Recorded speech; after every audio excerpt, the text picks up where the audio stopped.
শুভ সকাল। Hello friends, তোমরা সব কেমন আছো? আশা করছি তোমরা সবাই খুব ভালো আছো, সুস্থ আছো। আমিও ভালো আছি, সুস্থ আছি। ওই যে শালিকটাকে দেখছো, এটা হেভি বদমাইশ। আমি যখন বাগানে কাজ করব, এই শালিকটা ঠিক আমার হাতের সামনে আসবে, এসে হাতের সামনে এসে ঘুরবে। দেখো, ও ঠিক আমি যখন ঘাস তুলবো তখন আমার হাতের সামনে ঘাসটার উপরে গিয়ে বসবে, মানে আমাকে করতে দেবে না, এত ইচ্ছু। এই দেখো, সমস্ত কিছু একদম এ পাশে তুলে রেখে দিয়েছি। এবার এগুলো পরিষ্কার করবো। আজকালই করবো না, কাল তো হবেই না। এগুলো সমস্ত এখান থেকে গ্রো ব্যাগ তৈরি করবো। ঘাস ফাঁসগুলো আবারও তুলবো, তুলে গ্রো ব্যাগ করবো। আবার বেল ফুল গাছে কুড়ি এসেছে দুটো, দেখো। মাথাগুলো ভেঙে দিয়েছি, আবার নতুন করে ইয়ে হচ্ছে। লাল কলকে ফুল ফুটেছে। এতদিন ধরে কুমড়ো গাছগুলো সমস্ত পেকে হলুদ হয়ে গেছিলো, সেই গাছগুলো আবার বৃষ্টির জলে তরতাজা হয়ে গেছে। আর এই যে দেখো, কালকে আমাদের বাড়ির সামনেতে আসছি, তখন দেখছি যে আমার বন্ধুর বাড়িতে এই সজনে গাছের ডাল কেটে দিয়েছে। গাছের ডালগুলো কেটেছে। এর আগের ভিডিওতে আমি বলেছিলাম যে সবজি গাছ আর করবো না, খুব কষ্ট হচ্ছে। কিন্তু দেখে না হাত ইস্পিস করে মনে হয় নেবো না, এত সুন্দর একটা জিনিস সামনে পাচ্ছি, নেবো না, সেই ভেবেও নিয়ে চলে আসি। একটা না, দুখানা ডাল নিয়ে এসেছি। আরও ডাল পড়ে আছে, যদি না হয় তাহলে এগুলো না হলে তখন আবার ওইগুলো নিয়ে আসবো। আজ আমার যে সজনে গাছটা ছিল, ওই গাছটা কেটে না দিলে আমার এবারে গোটা পাড়ার লক্ষ্যে শেষ করতো না, এত হতো। কিন্তু কী করো, আমার পর কাপড় চোপড় মেলার জন্য এটা করলো। ওই জন্য এখন এবার কী করছি, এখন কিছুতে লাগাইনি। কালকে নিয়ে এসেছি বেলাতে, নিয়ে এসে এটা গ্রো ব্যাগে মাটি আছে, ওর মধ্যে ঢুকিয়ে দিয়েছি।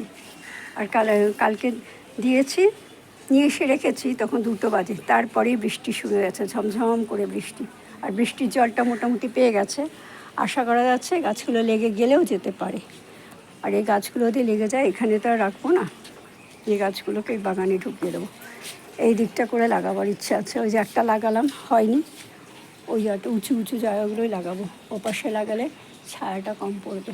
আর এই দেখো, আমার পেঁপে গেছে, আবার কত পেঁপে এসেছে, দেখেছো, ভরে গেছে ছোট ছোট কড়ায়। আর এখানে সমস্ত গাছগুলো লাগিয়েছিলাম, পুত্তলিকারা, কত সুন্দর ফুল ফুটেছে।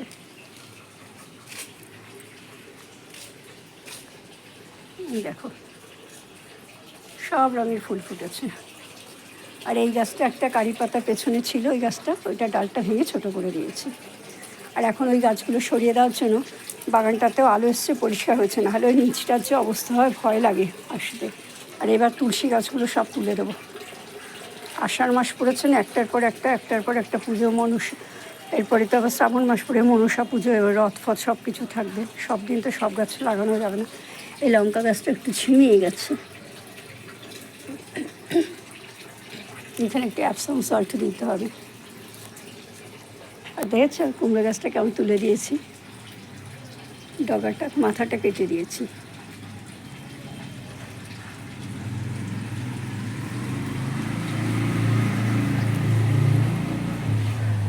আশা করছি এবারে গাছগুলো লেগে যাবে। এই করবী ফুল গাছটার কিছুই হলো না। এখন আমি বাজার যাব, তাড়াহুড়ো করছি। বাজার থেকে এসে মায়ের কাছে যাব।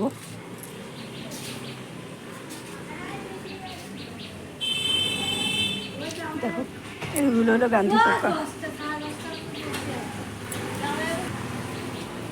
এখানে দেখো, এখানে অন্য রঙের পুত্তলিকা ফুটেছে। এখানে যে পুত্তলিকাটা আছে, এই বাগানে একটা মাত্র রয়েছে। যখন সব ভরে যাবে তখন এত সুন্দর লাগবে দেখতে না। এখানে এত নয়নতারা ফুল গাছ হয়েছে, নয়নতারা ফুল গাছগুলো রাখবো না, তুলে ফেলবো, তাহলে কচু গাছগুলো নষ্ট হবে। এখানেও এক কচু গাছ হয়েছে, আবার এখানেও তো ছিল,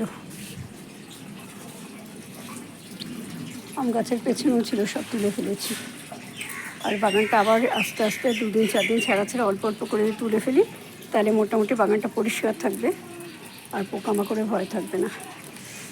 আর সমস্ত তুলে পেঁপে গাছের গোড়াতে দিচ্ছি, এই কারণেই দিচ্ছি যাতে গোড়ায় মাটিটা থাকে। ঠিক আছে ফ্রেন্ডস, আমার এই ভিডিওটা তোমাদের কেমন লাগলো অবশ্যই কমেন্ট করে জানিও। যদি ভালো লাগে তাহলে অবশ্যই লাইক করো, শেয়ার করো, সাবস্ক্রাইব করো, আর পাশে থাকা আইকন বেলটা বাজিয়ে দিও। আর এই যে পাকা পেঁপের পাতাগুলো হয়েছে ওগুলো ফেলে দেবো না। পেঁপের পাতার প্রচুর সার আছে, ক্যান্সার পর্যন্ত সেরে যায় পেঁপের পাতার গুণ এত। ওই সমস্ত আম গাছের গোড়াতে দিয়ে দেবো। কুমড়ো পাতাগুলো পেকে গেছে, এগুলো কেটে দেবো। তাহলে এই পাতাগুলো কেটে পরিষ্কার করা হয়ে গেলে তাহলে নিচে যে গাছগুলো আছে সেই গাছগুলো আলো পাবে, রোদ পাবে। Bye, tata. তোমরা সবাই খুব ভালো থেকো, সুস্থ থেকো, আনন্দে থেকো। দেখা হবে আগামী একটা ভিডিওর সাথে।